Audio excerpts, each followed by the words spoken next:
Möchtest du das essen? Danke.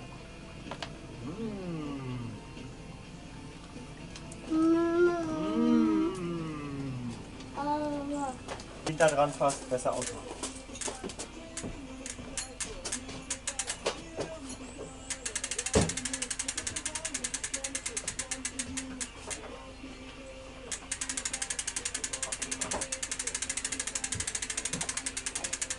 Experte.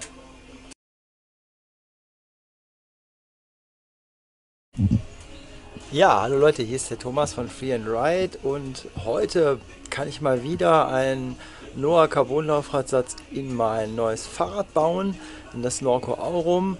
Werde euch das heute wieder zeigen. Das ist derselbe Laufradsatz, den ich in meinem Popenta Hi hatte. Er ist umgespeicht worden und hat einen anderen Freilauf bekommen. Ich hoffe, es passt alles. Ich werde wieder auf Schwalbe Magic Mary umrüsten, da der bei Paco E mit Schwalbe eine Kooperation hat. Ich bin gespannt, weil das ist die Super Gravity Karkasse, ob der Laufradsatz trotzdem dasselbe Gewicht halten kann. Wir sind gespannt. Für den Krach und die Hintergrundgeräusche ist der Jüngste verantwortlich, der mir heute hilft. Wir gehen jetzt mal eben, ich habe ein bisschen was vorbereitet, wir gucken uns das mal an. So, da ist schon das Fahrrad bereit. Wer jetzt wieder meckert, dass das nicht in der Montageständer hängt, ich habe sowas, wie man hier sehen kann. Aber für Laufradmontage ist immer noch am coolsten eigentlich das Rad umzudrehen, weil dann kann man die Laufräder, ohne dass die Schwerkraft da irgendwie auf das Fahrrad wirkt, einfach von unten reinhängen. Ich finde das einfach praktischer.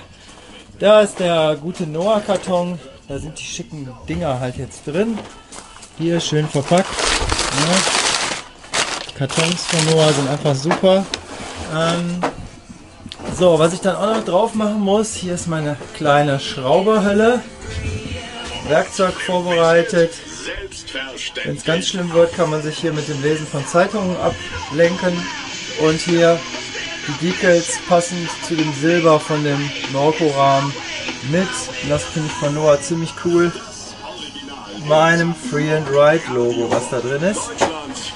So, also, werden wir jetzt mal loslegen. Viel Spaß beim Zugucken. Ciao.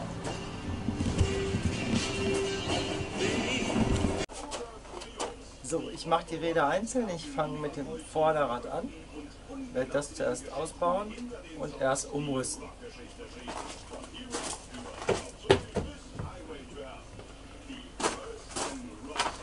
Bei der Boxerachse darauf achten, dass die auf der anderen Seite gekontert ist, dass man erst die Konterung löst und dann die Steckachse rausschraubt. Ganz wichtig. Ich bin nicht so ein Mega-Gewichtsfetischist. Ich werde das einfach nur das komplette System quasi wiegen jetzt. Gucken, wie viel es wiegt.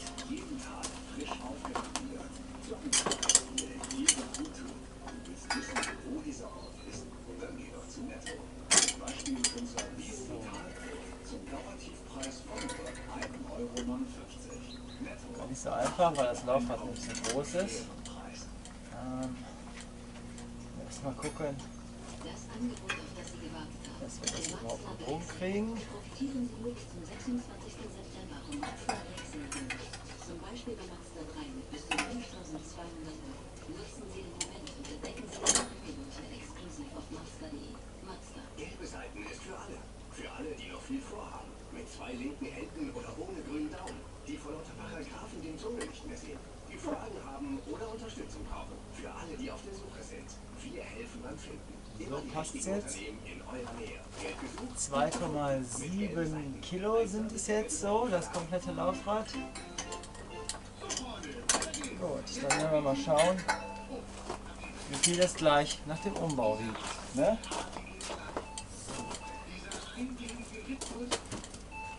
Erstmal einen 25er Torx, um die Schrauben zu lösen. Manchmal mache ich das mit dem Akkuschrauber, aber jetzt bei den Noah-Laufrädern bin ich schon ein bisschen pingelig. Da mache ich das lieber mit der Hand.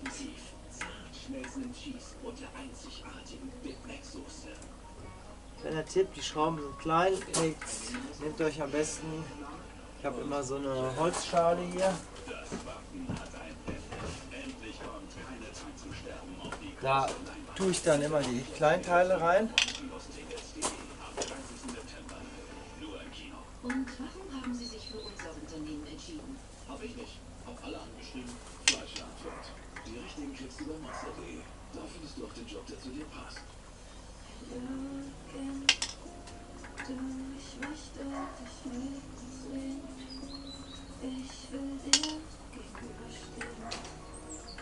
Viel zu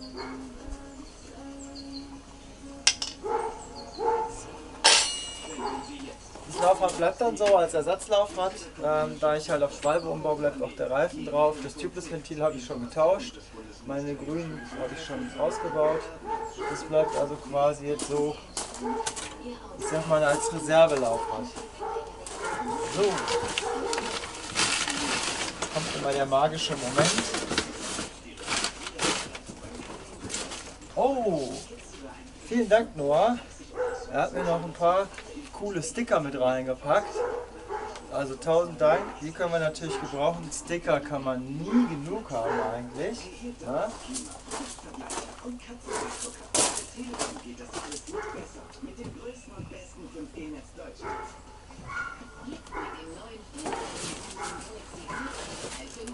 So, die Narbe, die nicht mehr gebraucht wird.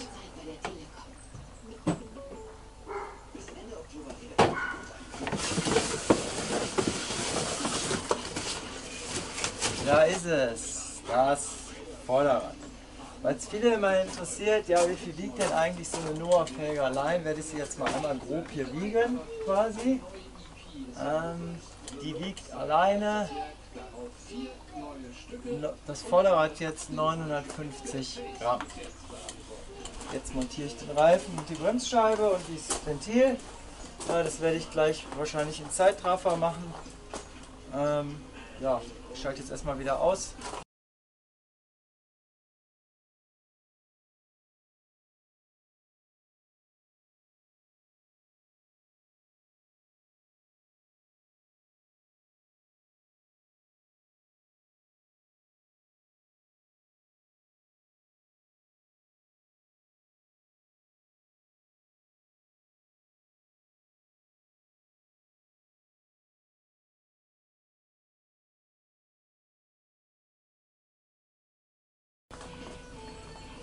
So, Vorderrad fast fertig. Das Wichtigste fehlt natürlich noch.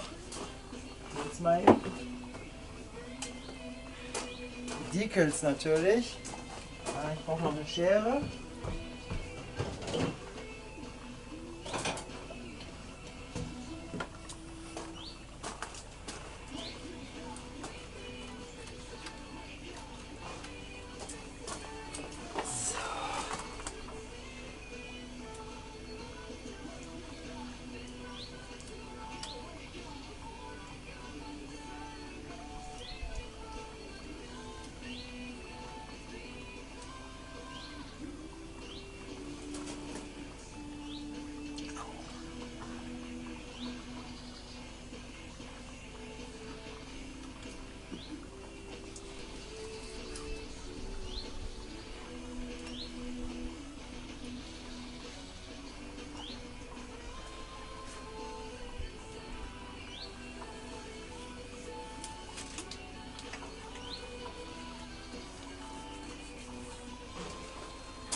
So.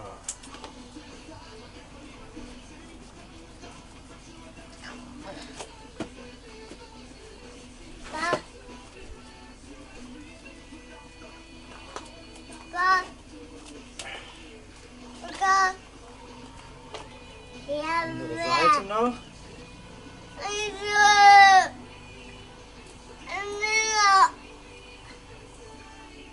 Das ist zum Beispiel ziemlich cool bei Noah, man kann sich die Farbe, man kann sogar wie ich es bei dem Tahi hatte, in Rahmenfarbe die Decals machen lassen, wie man das halt möchte.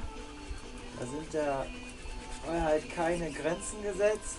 Und das Coole ist, wenn die Decals mal verkratzen, gibt es die auch von Noah sofort als Ersatz wieder zugeschickt. Sowieso ist es so, wenn ihr euch einen Noah Laufradsatz kauft, dann hört der Service nicht bei der Lieferung des Satzes auf, sondern wenn ihr irgendwann mal Probleme mit dem Satz habt, weil ihr fett auf dem Stein gelandet seid, eine Felge kaputt habt, das ist krumm oder irgendwas. Das machen die Jungs ziemlich fett schnell wieder alles ganz. Jetzt sind wir mal gespannt, 2,7 Kilo waren es eben bei dem Originallaufradsatz, was mit Isatin und Novatec-Narbe ausgestattet war vorne. Jetzt gucken wir mal, wie es hier hinten aussieht.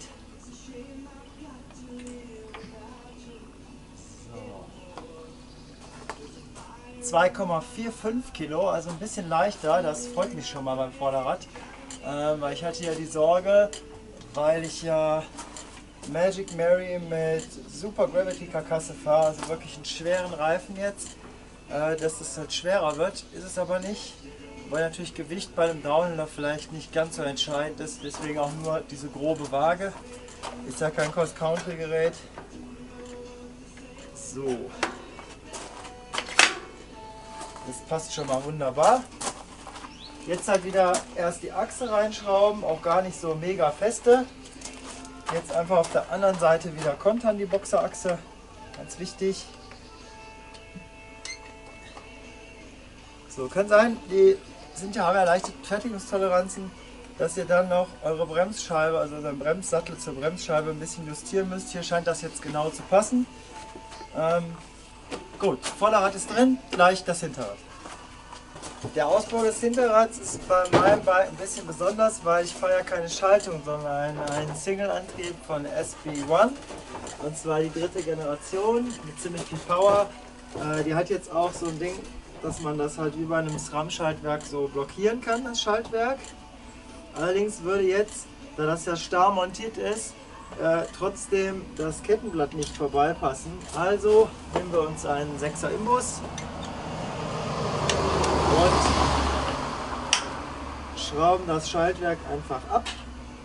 Es ist einfach viel simpler dann zu arbeiten, weil es kommt fast wirklich nicht dran vorbei. Jetzt haben wir das quasi offen hier vor uns liegen. Jetzt können wir die Steckachse rausschrauben. So. Messen jetzt hier an dem Laufrad auch wieder das komplette Systemgewicht, weil das ist das, was mich eigentlich auch nur interessiert, weil ich ja Reifen und Felge wechsle. Das Systemgewicht des Hinterrads liegt bei vorher jetzt 2,85 Kilogramm. Wir sind gespannt, wie viel leichter es jetzt wird. Oder ob es schwerer wird. Wir werden sehen. Jetzt den Umbau des Rads werde ich wieder im Zeitraffer machen, weil das ist vielleicht ein bisschen langweilig. Werkzeug liegt schon drin. Ich lege jetzt los. Bis gleich.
So, nun ist das Hinterrad auch fertig. Ein bisschen die Milch verteilen, aber dafür werden wir gleich einfach mal das Rad ein bisschen die Straße runterrollen. Aber diese Tubeless Easy von Schwalbe, die sind eigentlich immer sofort dicht, da muss man sich gar keine Gedanken machen. So, jetzt liegen wir viel das Hinterrad. Wir erinnern uns, 2,85 Kilo Original. Und jetzt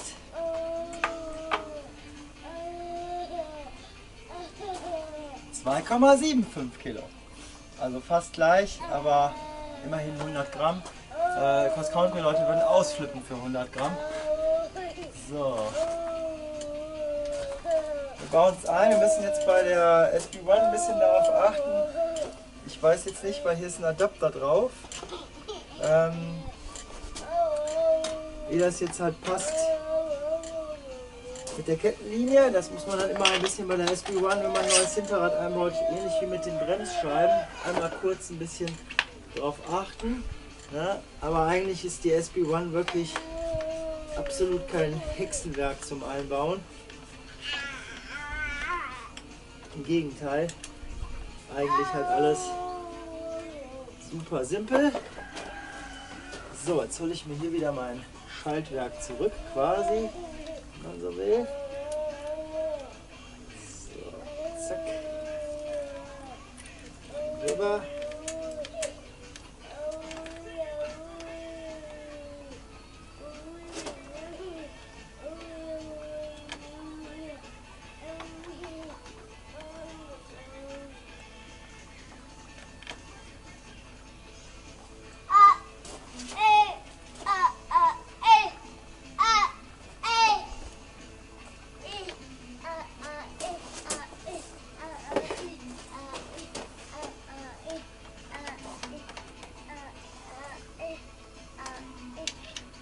So, das ist genauso wie ich vermutet habe.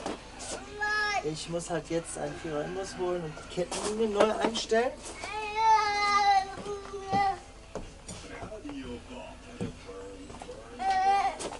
Weil der HG-Freilauf ein bisschen anders ist. Dafür muss ich nur diese eine Schraube hier lösen und kann dann die SB1, die Schraube gelöst ist, einfach rüberschieben. So, ich spanne jetzt auch die Kette. Ich das quasi genau da drüber war. Das war's auch schon. Mehr muss man da gar nicht einstellen.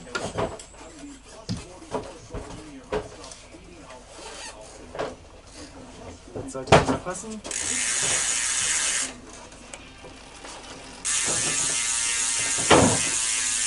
Laufrad drin. Sound ist auch ganz cool, glaube ich. Bremsscheibe scheint auch frei zu laufen. Laufradplatz drin. Was ist jetzt das Entscheidende? Wir hängen das Ding halt nochmal an die Waage. Dafür hole ich gleich die Kamera zu mir und zeige euch, wie es an die Waage hängt.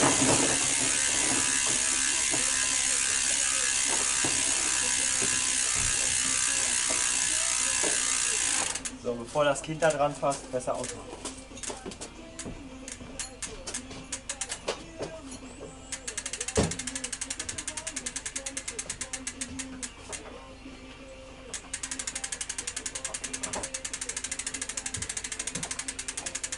Experte. So, jetzt kommt der spannende Moment. Ich habe das Ding an die Waage gehangen und bin mal gespannt. Ich denke, für einen Downhiller in LXL lässt sich das schon sehen. So, wir gehen mal zusammen raus.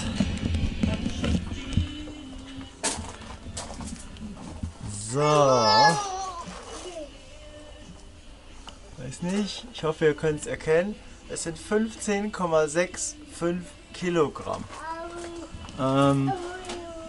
Wie ich finde, für so ein Bike ziemlich cool.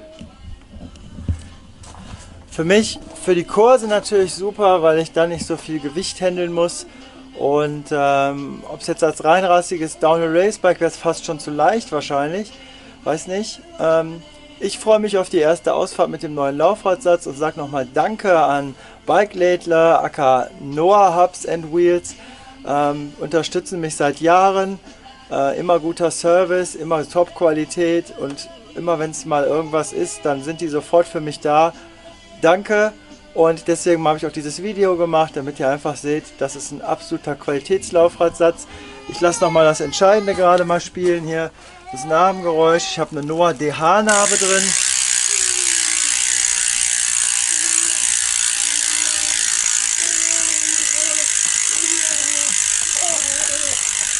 Cooler Sound, ein bisschen der Hope. Ich mag's. Ciao, euer Thomas.